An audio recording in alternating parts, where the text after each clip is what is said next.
आगे बढ़ते हैं। ये खबर भी यूपी से जुड़ी हुई है। यूपी की सियासत क्योंकि गरमाई हुई है। आज गृह राज्य मंत्री अजय मिश्रा टेनी, जो कि केंद्रीय गृह राज्य मंत्री हैं, उनके बॉस यानी अमित शाह साहब लखनऊ में थे। लखनऊ में उन्होंने एक चुनावी रैली को संबोधित किया और इस रैली में उन्होंने एक बार फिर वो तमाम चीजें की जिसको लेकर भारतीय जनता पार्टी जानी जाती है। उन्होंने राम मंदिर के मामले को जमकर गरमाने की कोशिश की। उनके भाषणों से बात साफ हो रही थी कि कहीं ना कहीं भारतीय जनता पार्टी इन चुनावों में मंदिर मुद्दे को लेकर और भी कुछ करने की माहौल को गरमाने की कोशिश कर रही है। इन सब के साथ साथ बीजेपी ने अभी हार नहीं मानी है और मैं इसलिए ये कह रहा हूं कि बीजेपी का जो एग्रेशन है यूपी में वो बढ़ता जा रहा है। आने वाले दिनों में प्रधानमंत्री नरेंद्र मोदी यूपी के 4 दौरे करने वाले हैं। जी हाँ, इस महीने में आगने वाले जो 10-12 दिन बचे हैं उसमें बीजेपी के देश के प्रधानमंत्री नरेंद्र मोदी 4 बार यूपी का दौरा करेंगे। एक तो वो कल ही जा रहे हैं शाहजहांपुर में, जहां पर वो शिलान्यास करेंगे गंगा एक्सप्रेसवे का, जो कि सबसे बड़ा एक्सप्रेसवे होगा यूपी का, जिसका शिलान्यास कल पीएम मोदी करेंगे। फिर वो 21 दिसंबर को जाएंगे प्रयागराज, उनको जाना है। वहां पर ऐसा दावा है बीजेपी का कि 2.5 लाख महिलाओं को स्पेसिफिकली संबोधित करने वाले हैं। 23 दिसंबर को पीएम मोदी अपने संसदीय क्षेत्र वाराणसी में फिर से होंगे, जहां पर वो 1550 करोड़ रुपए के अलग अलग प्रोजेक्ट्स का उद्घाटन करने वाले हैं। तो कहीं शिलान्यास हो रहा है, कहीं उद्घाटन हो रहा है। तो 23 दिसंबर को बनारस में उद्घाटन का समारोह है। उसके बाद इस महीने के आखिर के आसपास 28 दिसंबर को पीएम कानपुर में होंगे, जहां पर वो मेट्रो को हरी झंडी दिखाकर और साथ साथ आईआईटी के दीक्षांत समारोह में भी शिरकत करेंगे, हिस्सा लेंगे। ये तमाम चीजें बीजेपी की तरफ से चल रही हैं। तो बीजेपी कुल मिलाकर यूपी पर पूरा फोकस, पूरी ताकत लगाई हुई है। अमित शाह की रैली की बात करते हैं। निषाद समाज ने रैली बुलाई थी, उस मंच पर अमित शाह चीफ गेस्ट थे। निषादों को लेकर भी बहुत सी बातें की गई, लेकिन खास तवज्जो उनका रहा पूरे तरीके से किस तरीके से राम मंदिर के नाम पर, क्योंकि हमने आपको राम मंदिर का वादा पूरा किया, तो अब आप हमको वोट देकर अपने वादे को पूरा करिए। इसी अंदाज में कुछ भाषण का पूरा स्वरूप प्रारूप दिखाई दिया। जय श्री राम। अरे भाई, राम भक्तों की सभा है, ऐसी आवाज होगी क्या? यहां से देश भर में आवाज जानी चाहिए कि आज लखनऊ में राम भक्त निषादों का जमावड़ा हुआ है। जय श्री राम, जय जय श्री राम। इतने सालों तक प्रभु श्री राम का मंदिर बनने से किसने रोका?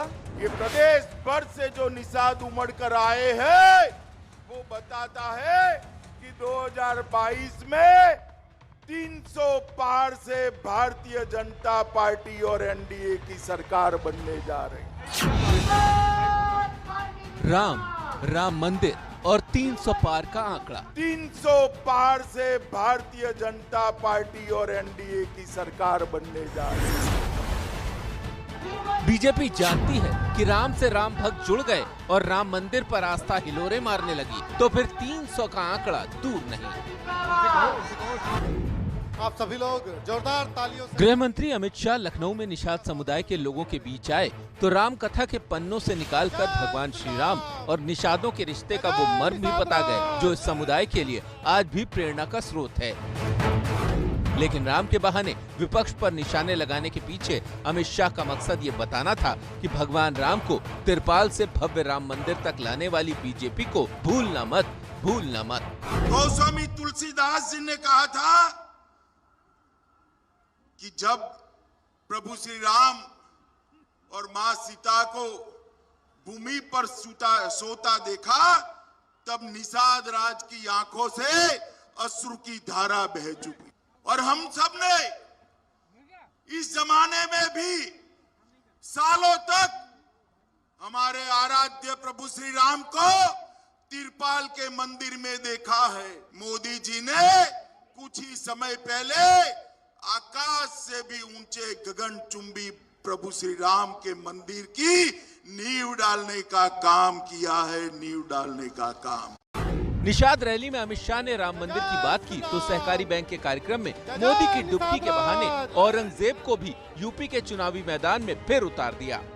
3 दिन पहले मोदी जी ने बाबा विश्वनाथ कॉरिडोर का लोकार्पण किया और भगवान काशी विश्वनाथ का ये ज्योतिर्लिंग औरंगजेब से लेकर आज तक जो श्रद्धालु वहां जाता था वो दुखी होकर आता था। मेरा आप सबसे आग्रह है, सभी लोग हो सके तो काशी दर्शन करिए, कर जाना, दिव्य शांति का अनुभव आप लोग। जय श्री राम, जय जय। लखनऊ दौरे पर अमित शाह के एजेंडे में हिंदुत्व था। यूपी की धरती से वो ये संदेश देते नजर आए कि मंदिरों का उद्धार और हिंदुओं के सम्मान का सपना किसी ने साकार किया है तो वो बीजेपी है।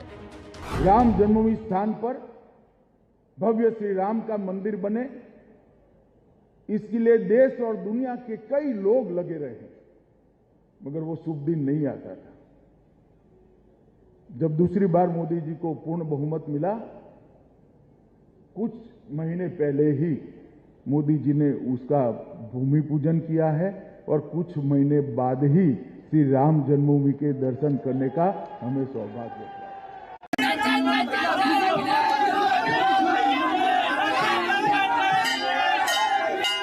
एक तरफ अखिलेश रायबरेली में हनुमान मंदिर के दर्शन कर रहे थे तो दूसरी तरफ अमित शाह राम मंदिर आंदोलन का इतिहास लोगों को याद दिला रहे थे।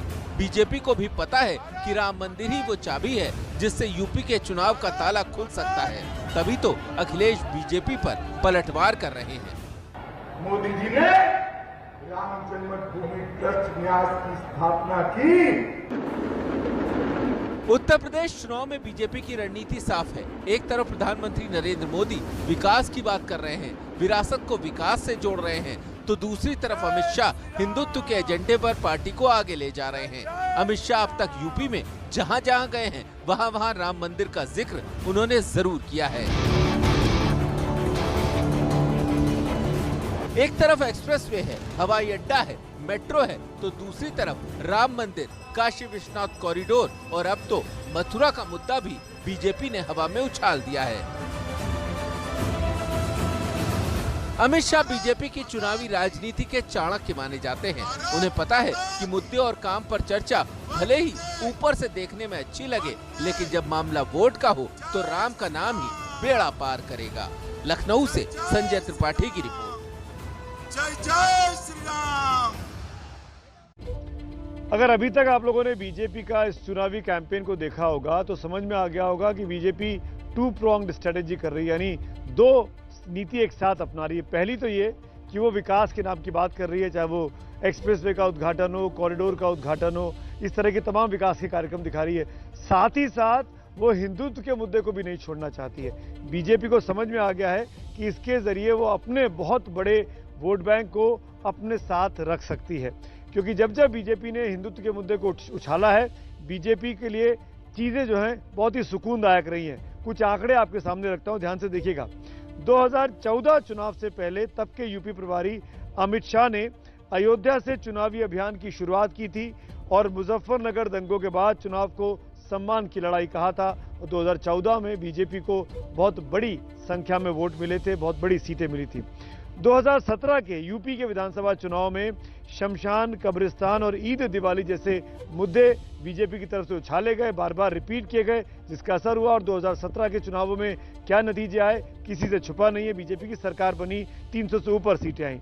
2019 के जो लोकसभा का चुनाव था उसके प्रचार के दौरान बालाकोट एयर स्ट्राइक के जरिए राष्ट्रवाद को बीजेपी ने जमकर उभारा था और फिर 19 में नरेंद्र मोदी की सरकार दोबारा और ज्यादा बहुमत से बन चुकी है।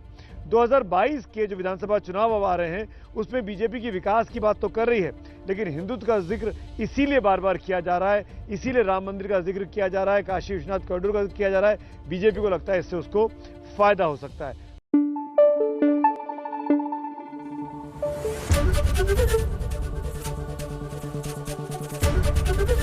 एबीपी न्यूज आपको रखे आगे।